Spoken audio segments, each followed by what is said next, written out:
Equity crowdfunding is one of the things that's really popular right now. It's in the news because in April of 2012, the Jobs Act was signed and it legalized crowdfunding in the US.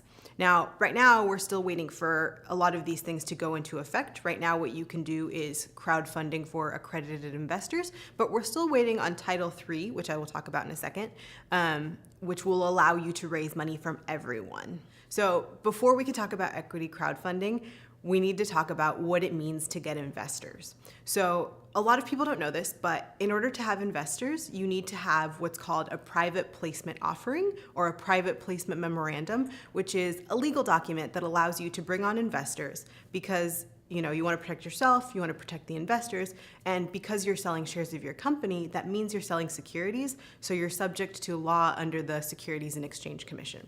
So all that background just to tell you that the Jobs Act was signed in April of 2012, and it made two major changes that affected, well, it did a lot of things, but two major things changed the crowdfunding sphere.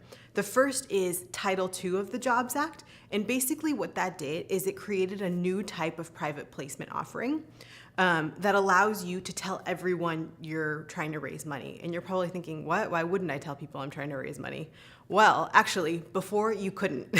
You had to have a previous business relationship with your investors, and your investors largely had to be accredited investors. Those are high net worth individuals. So Title II of the Jobs Act, what that allows you to do is it allows you to publicize your investment opportunity, which is something you could never do before. From the 1930s until now, you couldn't tell people you were trying to raise money. So that's why Title II a lot of times is called crowdfunding for accredited investors. So all your investors with this type of offering have to be accredited investors, and you have to take more steps to verify their income and make sure that they are actually high net worth individuals. Title III of the Jobs Act, which is the one that everyone is talking about right now because we're still waiting on regulations, is crowdfunding for everyone.